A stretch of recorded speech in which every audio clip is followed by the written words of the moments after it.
इस प्रोग्राम में दिखाए जाने वाले मनाजिर एक भयानक हकीकत पर मबनी हैं। फिर भी इनमें से कुछ मनाजिर को हमने छुपाया है ताकि देखने वालों पर बुरा असर ना पड़े।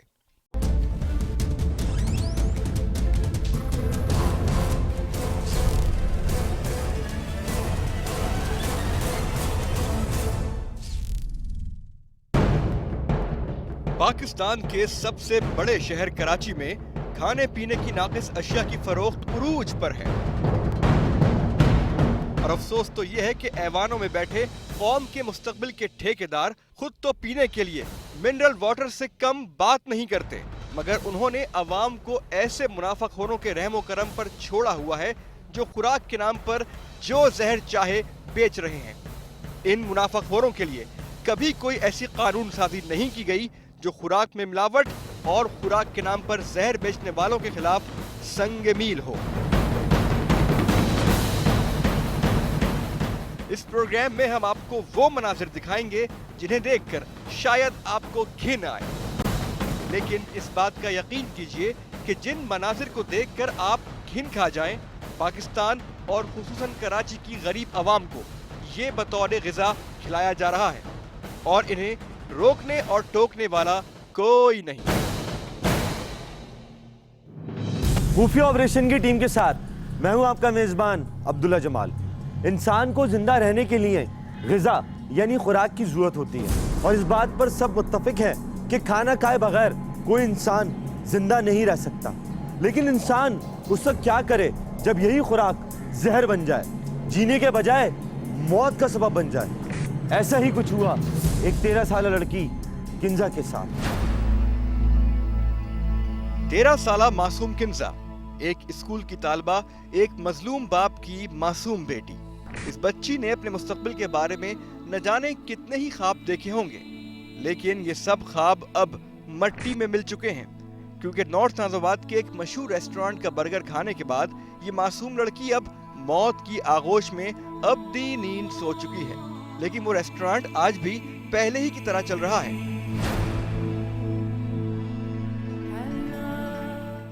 हुआ ये था कि मैं 4 बर्गर स्वीट से पार्सल कराकर घर लाया। वो मेरे 3 बच्चों और वाइफ ने एक साथ खाए रात को 10 से 10:30 के दरमियान में। और जो है सुबह 3-4 बजे से उनको उल्टी मोशन होना शुरू हुए।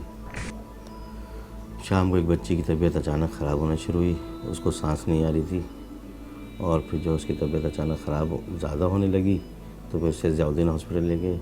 वहाँ 2-3 घंटे उन लोगों ने काफ़ी कोशिश की, लेकिन वो एक्सपायर हो गई।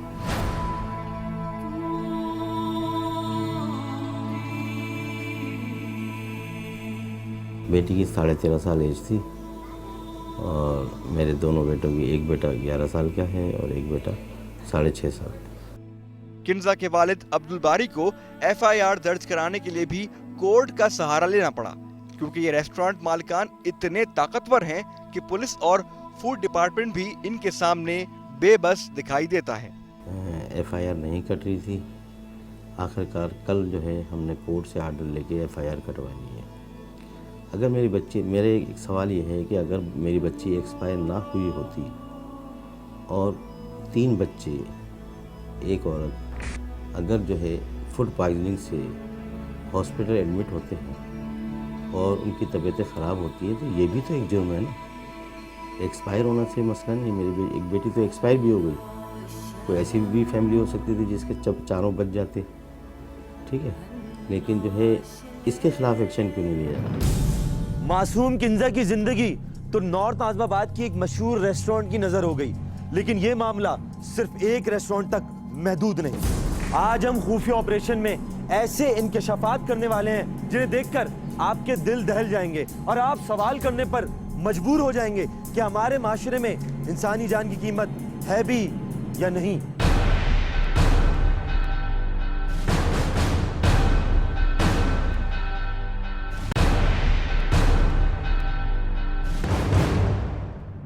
कहते हैं मरा हुआ हाथी भी 1.25 लाख का होता है, लेकिन शहर कराची में मरे हुए गधे और कुत्ते भी कीमती हैं। इन मुर्दार जानवरों से क्या काम लिया जाता है हम आपको बताएंगे एक ब्रेक के बाद। एक कुत्ता पड़ा हुआ है, उसका जिस्म पड़ा हुआ है, सड़ा हुआ पड़ा है। यही जिस्म अब इस भट्टी में जाएगा।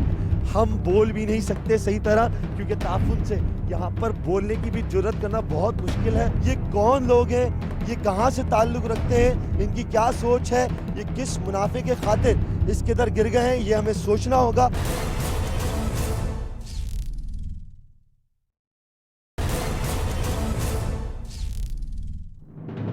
खुफिया ऑपरेशन की टीम को इतला मिली एक ऐसे ही भयानक गिरोह के बारे में जो मुर्दा जानवरों से तेल निकाल रहा है। और हैरत की बात यह है कि इस गिरोह को तेल निकालने के लिए सिर्फ जानवर चाहिए, चाहे वो गधा और कुत्ता ही क्यों ना हो।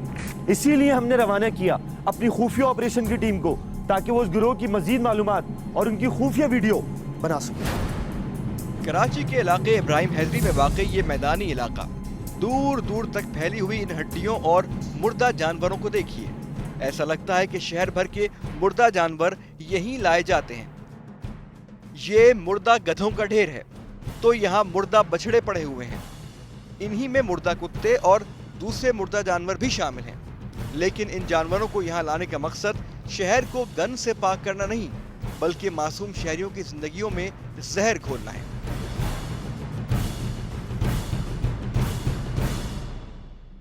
इस बर्तन को देखिए और इसके नीचे जलने वाली आग देखिए।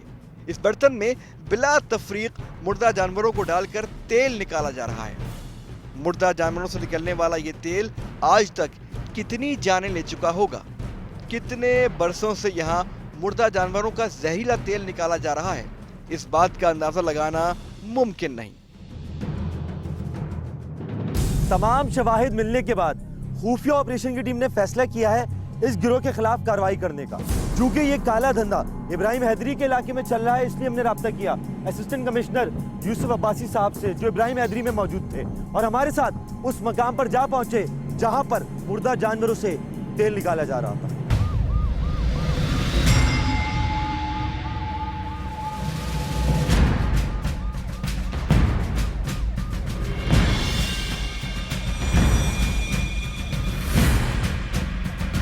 कुछ देर में हम आपको वो जगह दिखाने वाले हैं, वो मनाजिर दिखाने वाले हैं जो हमने आपको अभी खुफिया वीडियो में दिखाए कि वो तेल किस तरह बनता है, उसमें किन किन की हड्डियां शामिल होती हैं, कहाँ कहाँ बिकता है, आप जाने अनजाने में वो किस तरह इस्तेमाल करते हैं, आपकी सेहत को कितना ख़तरा है, आवाम की सेहत को कितना ख़तरा है, उनके जिस्म को कितना ख़तरा है, उनकी सोच को कितना ख़तरा है। क्योंकि जिस तरह का तेल वो खा रहे हैं, उन्हें खिलाया जा रहा है, उससे क्या क्या असरात हो सकते हैं, इसका अंदाज़ा शायद किसी को भी नहीं, ये आपके वहमो गुमान में भी नहीं होगा कि ये तेल किन की हड्डियों से बनाया जाता है।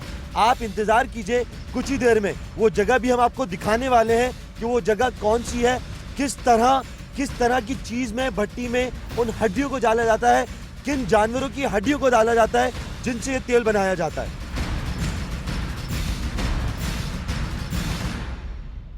हमारी गाड़ी अभी उस मुकाम से जरा फासले पर है, लेकिन फजा में उड़ता हुआ ये धुआं कोई भी देख सकता है। ये धुआं इस बात की अलामत है कि मुर्दा जानवरों से तेल निकालने का काम जारी है।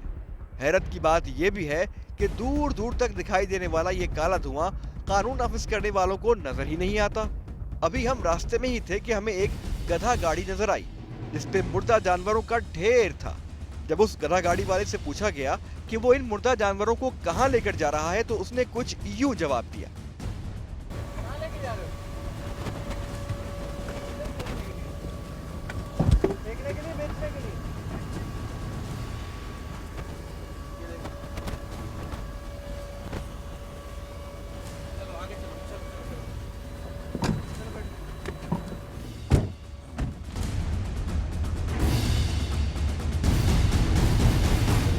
उस मकाम पर ना सिर्फ मुर्दा जानवरों से तेल निकाला जा रहा था, बल्कि उन्हें लाने का काम भी जारी था। वहां पहुंचने के बाद हमने क्या देखा आपको दिखाएंगे, लेकिन एक ब्रेक के बाद। इस भट्टी में ऊपर मरे हुए जानवरों को, जिसमें कुत्ते, गधे, घोड़े, जो इसको मिल जाए, अगर इसको आज नहीं रोका तो फिर ये भट्टियां पूरे शहर में होंगी, पूरे पाकिस्तान में होंगी। खाने पीने की अशिया बिकती हैं, आप मजे लेके खाते हैं, वो इस तेल की पैदावार है, इस घी की पैदावार है। और नाज़रीन, ये इंतजामिया की भी नाकामी है, ये आवाम की भी नाकामी है।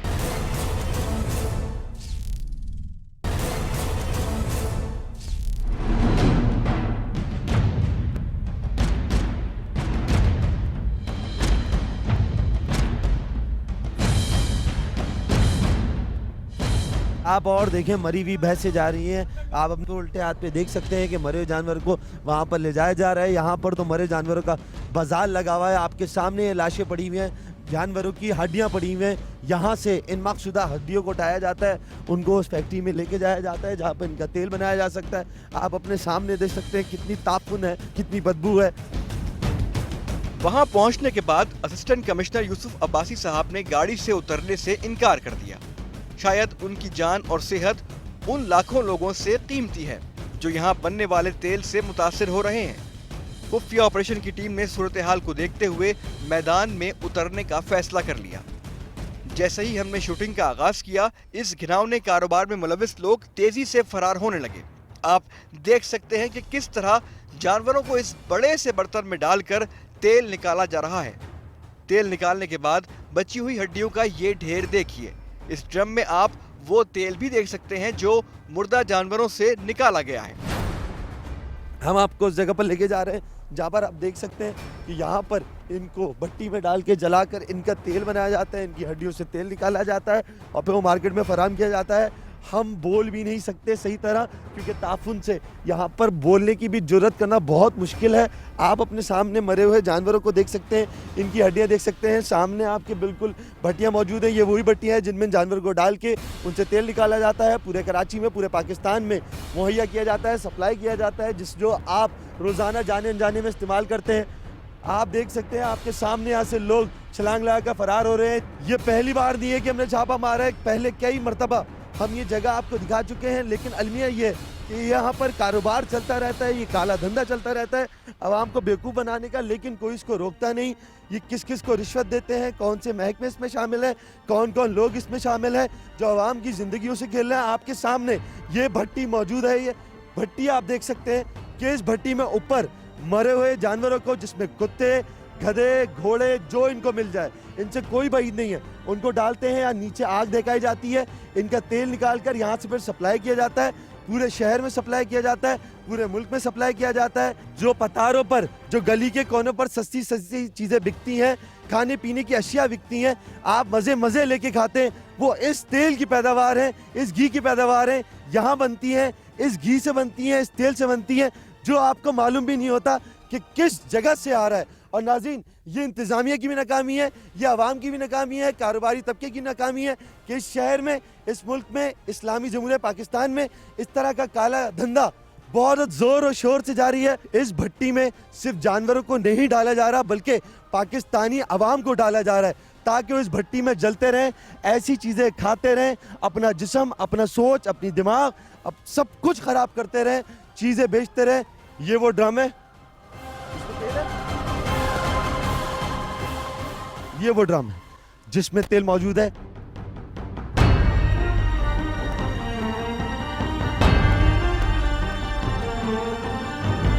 ये मरे हुए जानवर कहाँ से? ये 8 नंबर से बाड़े से जिनसे जानवर मर जाते हैं। अच्छा, वो कितने में देते हैं आपको ये मरे हुए? ये फ्री में उठाते हैं। फ्री में उठाते हैं, यहाँ पर आके फेंकते हैं जी। कितनी मजदूरी मिलती है? ये हमारा चक्कर का हिसाब होता है 200-250 रुपया एक चक्कर। और एक चक्कर में कितने जानवर फेंक देते हैं? ये 18-20 होते हैं। कुछ पता है फिर ये जानवर को क्या करते हैं? ये ऐसे पड़े आपके सामने पड़े हुए हैं। इसी तरह पड़े रहते हैं जी शाम में मुंशी आता है। जी। कितने पैसे देता है वो? हमारी तो ये 200 रुपया मजदूरी के हिसाब से। आपका काम से मजदूरी का? जी। या और कौन कौन लोग काम करते हैं? और ये चमड़ा उतारने वाले 2-4 मजदूर हैं बस। और तेल वाले अलग है? जी। वो कब आते हैं? उनका कोई टाइम टेबल नहीं है, कभी रात को कभी दिन को। ये गुफ्तगू सुनने के बाद आपको अंदाजा हो गया होगा कि ये गिरोह किस कदर मुनज़्ज़म अंदाज में काम कर रहा है। मुर्दा जानवरों को लाने के लिए, खाल उतारने के लिए और तेल निकालने के लिए यहाँ अलग अलग लोग मौजूद हैं। यानी ये लोग मुर्दा जानवरों की खाल उतारने के बाद उसका तेल भी निकाल लेते हैं। एक कुत्ता पड़ा हुआ है, उसका जिस्म पड़ा हुआ है, सड़ा हुआ पड़ा है। यही जिस्म अब इस भट्टी में जाएगा जिसका तेल बनेगा और ये तेल पे कराची में, पाकिस्तान में सप्लाई होगा।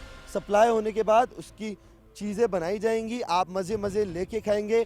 ना कोई इदारा ऐसा है जो इसके खिलाफ कार्रवाई कर रहा है, ना पुलिस इसके खिलाफ कार्रवाई कर रही है, ना आवाम इसके खिलाफ कार्रवाई कर रही है। मीडिया बारहा इन चीज़ों को टेलीविज़न पे दिखा चुका है कि ऐसी मुज़र हड्डियों से जो तेल बनाया जा रहा है, जानवर की हड्डियों से, ये एक बहुत गिरी हुई हरकत है। कि कोई भी कारोबार चमकाने के लिए, मुनाफा खाने के लिए जानवरों की हड्डियां जमा करे, उन्हें भट्टी में डाले और मार्केट में उसका तेल फराहम करे। ये मेयार से गिरी हुई हरकत है, ये इंसानियत से गिरी हुई हरकत है। ये कौन लोग हैं, ये कहाँ से ताल्लुक़ रखते हैं, इनकी क्या सोच है, ये किस मुनाफे के खातिर इसके अंदर गिर गए हैं, ये हमें सोचना होगा। कानून के रखवालों को सोचना होगा, इंतज़ामिया को सोचना होगा, फूड इंस्पेक्टर्स को सोचना होगा, फूड डिपार्टमेंट को सोचना होगा कि किस तरह इस चीज़ को जल्द से जल्द रोका जा सकता है।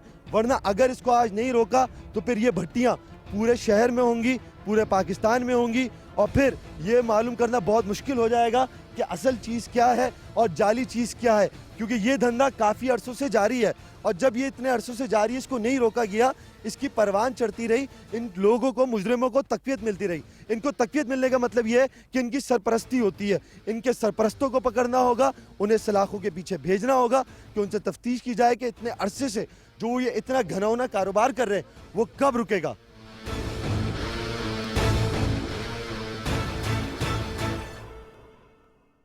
असिस्टेंट कमिश्नर इब्राहिम हैदरी हमारे साथ मौजूद थे, लेकिन सिक्योरिटी वजूहात की बुनियाद पर वो गाड़ी से उतर के नहीं आ सके क्योंकि पुलिस हमारे साथ मौजूद नहीं थी।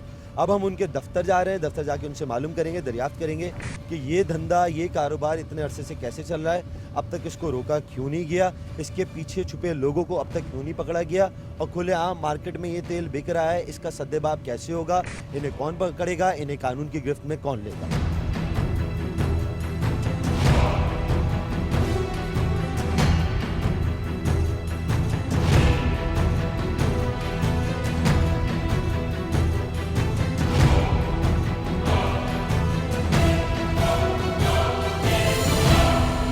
के हवाले से बताएंगे कितने अरसे से इस किस्म का कारोबार जारी है, इस किस्म का धंधा जारी है इस इलाके में? जी, मेरे इल्म के मुताबिक ये मेरी पोस्टिंग को अभी 6 महीने हुए, लेकिन मुझसे पहले ये काफ़ी अरसा पहले ये काम चल रहा था। तो जैसे ही मेरे इल्म में ये बात आई थी तो मैंने जून और जुलाई में 2 ऑपरेशन करके इन लोगों को भगा दिया था, और इनके जो पक्के कंस्ट्रक्टेड वॉल्स वगैरह थी या जो जितना भी उनका सामान था वो ज़ब्त करा के दीवारें वगैरह तोड़ के इनको भगा दिया था। और एक आदमी इनका मैंने पुलिस के हवाले भी किया था, पुलिस ने उस पर कार्रवाई की थी, लेकिन ये लोग फिर से आ गए हैं।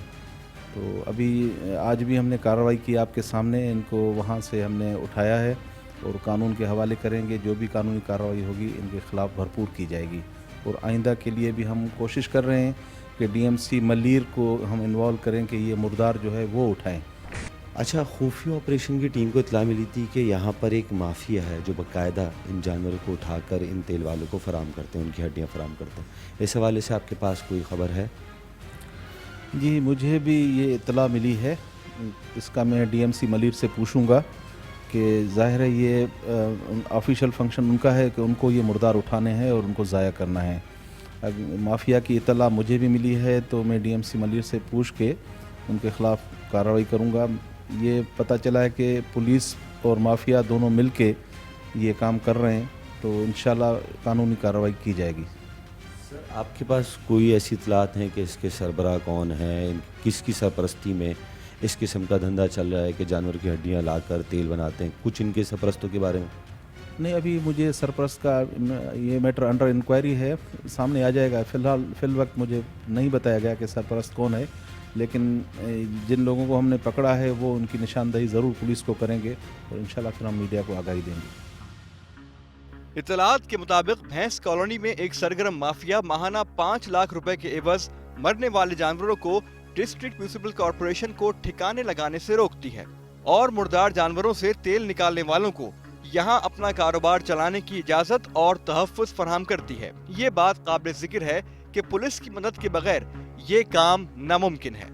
मुज़र सेहत तेल के साथ साथ मुर्दार जानवरों को जलाने से यहाँ माहौलियाती आलूदगी बेपनाह है, जिससे साहिल भी मुतासिर हो रहा है।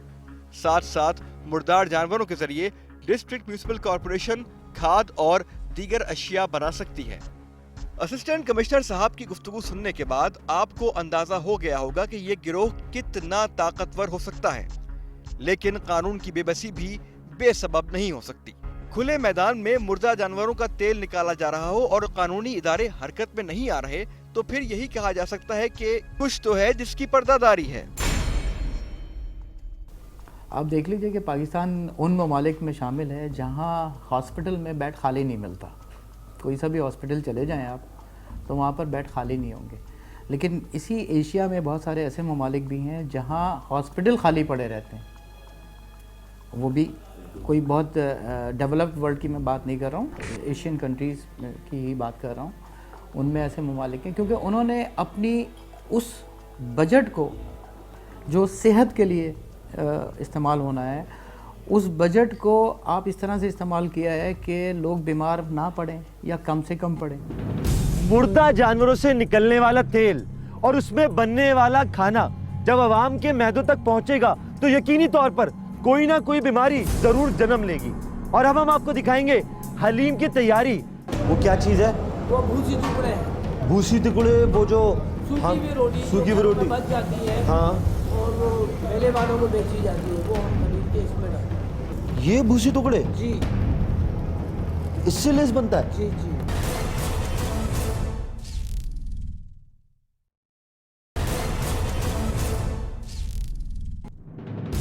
आप शहर में कहीं भी चले जाएं, आपको खाने पीने की दुकानें और रेडियां नजर आएंगी और इन्हीं दुकानों और रेडियो पर मौजूद होता है हलीम, जो आप बहुत शौक से खाते हैं।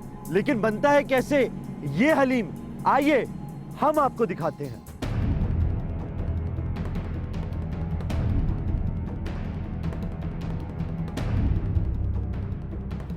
एक म्यारी हलीम 10 किलो अनाज और दालें मिलाकर तकरीबन 12 से 13 किलो, जो कि मसाले मिलाकर 2000 से 2200 तक होता है, और जिसमें कम से कम गोश्त 7 किलो डलता है, जिसकी कीमत तकरीबन 2450 रुपए है। गैस, आमदरफ्त और मजदूरी मिलाकर 500 रुपए का हिसाब लगाया जाए, जो कि पकने के बाद 30 से 35 किलो बन जाता है, जो कि तकरीबन 5150 रुपए का बनता है, जिसकी कीमत 147 रुपए फी किलो पड़ती है। जबकि पथारों पर बिकने वाला हलीम सिर्फ और सिर्फ 35 रुपए फी किलो में पथारे वालों को और हलीम के ठिये वालों को सप्लाई किया जाता है, जो कि ये लोग 160 से 150 और कहीं कहीं 140 रुपए फी किलो भी फरोख्त करते हैं।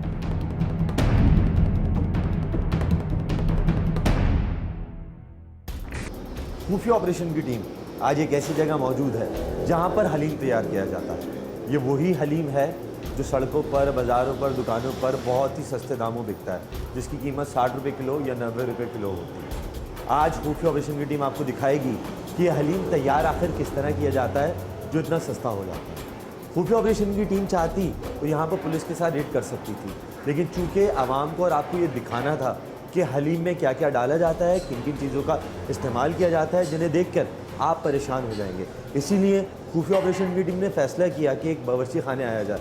और हमने बहुत इसरार के बाद एक शख्स को, एक बावर्ची खाने में एक शख्स को राज़ी किया कि वो हमारे सामने हलीम तैयार करेगा, सिर्फ इस ज़मानत पर कि उसकी शिनाख्त को नहीं दिखाया जाएगा, ताकि आपको दिखाया जा सके कि इस हलीम में क्या क्या डाला जा रहा है, किन चीज़ों का इस्तेमाल किया जा रहा है। वही हलीम जो आप बहुत मज़े के साथ खाते हैं, लेकिन जब उसमें डाली जाने वाली चीज़ें आप देखेंगे तो ख़ुद बहुत हैरान और परेशान हो जाएंगे।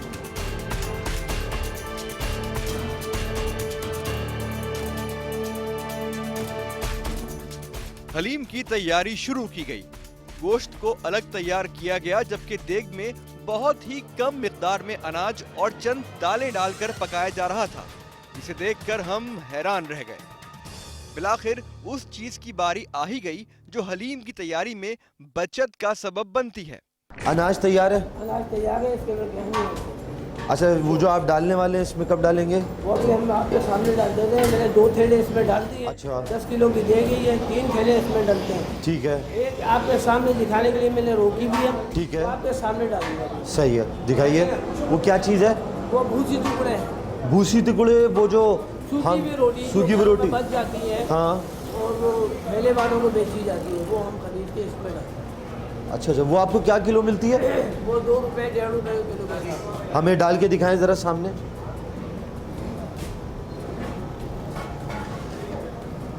दिखाइएगा, एक मिनट। ये भूसी टुकड़े जी इससे लेस बनता है? जी जी, इससे ज़्यादा लेस बनता है, और हम 35 रुपये किलो के हिसाब से इसको बेचते हैं, और वहाँ जाके ये 60 रुपये 70 रुपये किलो वो लोग बेचते हैं।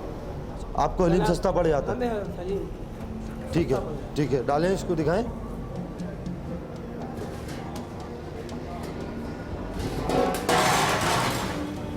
और जब ये बन जाता है तो पता नहीं चलता, नहीं पड़ा है, ये भूल जाता है, इसमें साइज आ जाता है। अनाज में लेस आ जाता है बहुत। इसमें आप 2 डाल चुके हैं, ये आपने तीसरा डाला है। 10 किलो की देग में 3 आप ये ऐसी बोरियां डालते हैं। और इसको अब कितना टाइम लगता है? जब खुशक होने के बाद हम इसकी गुड़ाई करेंगे ना, ठीक है, तो ये पिस जाएगा। पिसने के बाद उसमें मिला देंगे, ठीक है। दोनों की थोड़ी देर गुड़ाई करेंगे, उसके बाद ये तैयार हो जाएगा हलीम। ये कितने घंटे में पूरा तैयार हो जाता है? ये 6-7 घंटे में तैयार हो जाता है हलीम, तो इससे ज़्यादा टाइम नहीं लगता। सही। इसलिए कि हम गुड़ाई जो करते हैं ना, वो मशीन से करते हैं। अच्छा, मशीन से करते हैं। मशीन लगी भी होती है हमारे पास, ठीक है। उससे हमने गुड़ाई करते हैं, उसमें 15-20 मिनट, आधा घंटा लगता है गुड़ाई। और आप रोज़ाना कितनी देगे बनाते हैं? तकरीबन 8-10 देगे मैं रोज़ बना लेता रोज़ाना 8-10 देगे, जो मार्केट में मुख्तलिफ जगहों पे जाती हैं। हूँ। तो आप लोग सिर्फ ठेलों को देते हैं, दुकानों को भी देते हैं? नहीं, सप्लाई पे जाती है, गाड़ियाँ आती है, वो लेके जाती है। बाकायदा सप्लाई के लिए गाड़ियाँ? जी, गाड़ी। ये हलीम कराची में मुख्तलिफ इलाकों में सप्लाई होता है। ये हलीम आपको शहर में कई मुकामात पर बआसानी मिल सकता है, जिसमें लेस पैदा करने के लिए गंदम और गेहूं के बजाय भूसी टुकड़े डाले गए हैं। क्या ये इंसानी सेहत के लिए मुज़र नहीं है? लेकिन मुतालिका इदारे तो जैसे ख्वाब गफलत में पड़े हुए हैं। ऐसे ही बेशुमार खाने पीने की अशिया में जिनकी तैयारी में मुज़र सेहत अशिया का इस्तेमाल किया जाता है, हिफ्ज़ान सेहत के उसूलों की पाबंदी नहीं की जाती, जिसके नतीजे में किन्जा जैसी मासूम बच्चियां और अनगिनत अफराद मौत के घाट उतर जाते हैं। पाकिस्तान में कोई शख्स कुछ नहीं कर सकता, ना तो यहाँ पे कोई कानून है, ठीक है, ना यहाँ कोई गवर्नमेंट की लैब्स हैं कि वो इन चीज़ों को टेस्ट करें। फूड डिपार्टमेंट वाले बोलते हैं हमारे पास कुक्ड फूड का कोई रूल नहीं है, उसको चेक करने का कानून नहीं है, ठीक है। जो फ्रांसिक डिपार्टमेंट है उसमें कोई हर टेस्ट की फैसिलिटी नहीं है। कराची जैसे शहर में अगर ये वाक़या एक छोटे शहर में हुआ होता तो वहाँ क्या होता? जब कराची जैसे शहर में ये फैसिलिटी नहीं है, एक आम शहरी किसी भी वाक़े पे, इस वाक़े पे, किसी वाक़े पे भी एक FIR कटवाने जाता है तो उसकी FIR क्यों नहीं काटी जाती? एक सवाल तो मेरा ये है। दूसरा सवाल ये है कि कराची जैसे शहर में मेट्रोपॉलिटन सिटी है, इंटरनेशनल सिटी है, उसके फ्रांसिक डिपार्टमेंट है, उसके साथ जाओ मेडिकल कॉलेज अटैच है, सेंट्रल लैब है सिविल की, कहीं माइक्रोबायोलॉजिकल टेस्ट नहीं होता, ठीक है। अब क्यों नहीं होता ये इनसे पूछा जाए, ठीक है। लेकिन जब यहाँ नहीं होता तो फिर किस शहर में होगा सिंध में?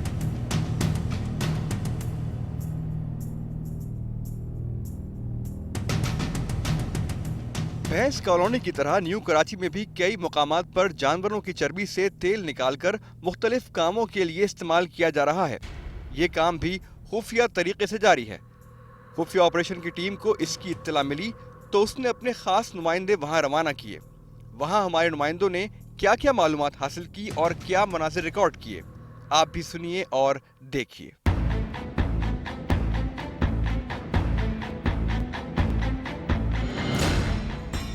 न्यू कराची इंडस्ट्रियल एरिया में खुफिया ऑपरेशन ने एक और ऐसी जगह की वीडियो बनाई जहां चर्बी से तेल निकाला जा रहा था। यहां मौजूद गैर कानूनी स्लॉटर हाउसेस की तादाद बेतहाशा है और यहां से निकलने वाली चर्बी से तेल तैयार करके साबुन बनाने वालों और साथ साथ 2 नंबर खुर्दनी तेल तैयार करने वालों को भी सप्लाई किया जाता है। बेतहाशा कोलेस्ट्रॉल और दीगर बीमारियों का सबब ये चर्बी का तेल खासकर घी में मिलावट करके बाकरखानियों और ताफ्तानों और शीरमालों पर लगाया जाता है, जबकि इसकी बदबू दूर करके इसे पथारों और होटलों में पकवान के इस्तेमाल में भी लाया जाता है। हमारे मुल्क में वो एजेंसीज़ जो इसकी रोकथाम और इसके ऊपर चेक्स के लिए ज़िम्मेदार होनी चाहिए, उनकी तादाद बहुत कम है। दूसरी बात यह कि उन क़वानीन पे फिर अमल दरामद और उसका फॉलोअप ये ना होने के बराबर है। अब तो लिहाजा ये होता है कि लोग जो भी मिलावटें करते हुए पकड़े जाते हैं उनको कुछ मामूली से जुर्माने के बाद वो दे दिए जाते हैं। लेकिन आपको पता है कि ये वो जुर्म है कि जिसकी जितनी बड़ी सज़ा दी जा सके वो कम है, क्योंकि उससे आप इंसानी ज़िंदगी से खेल रहे हैं। तो मैं एक मिसाल आपको चीन की दे दूंगा। चीन से कुछ कोई चीज़ एक्सपोर्ट हुई थी, मिल्क, और उस मिल्क की वजह से कुछ अमवात हुई किसी एक मुल्क में। तो चीन ने उन लोगों को जो उस मिलावट में मुलव्विस थे उनको सरेआम फांसी दी थी। ये उनका कानून था, इसलिए कि उस एक्सपोर्ट की वजह से उनके मुल्क की बदनामी हुई, कुछ अमवात वाक़ हुई और साथ साथ उनकी एक्सपोर्ट मुतासर हुई। तो बिल्कुल इसी अंदाज में अगर हम इन चीज़ों को भी लें तो मैं नहीं समझता कि आने वाले दौर में हम इससे काफ़ी हद तक जान छुड़ा सकें मिलावट के इस अज़ाब से, इस बुरी चीज़ से। और लोगों को शऊर डेवलप करना बड़ा ज़रूरी है। आज खुफिया ऑपरेशन में हमने आपको दिखाया मुर्दा जानवरों की हड्डियों से निकलने वाला तेल और सस्ता हलीम। शायद ये सारे मामला देखकर मुत्तल्लिका इदारों को गैरत आ जाए और इन गिरोहों का खात्मा हो सके। अगर आप भी अपने इर्द गिर्द कोई देखते हैं ऐसी मुजरिमाना कार्रवाई तो हमसे राब्ता कर सकते हैं। हमारा ईमेल है और आप हमें फेसबुक पर भी ज्वाइन कर सकते हैं। अगले हफ्ते फिर मुलाकात होगी, जब तक के लिए अल्लाह हाफ़िज़।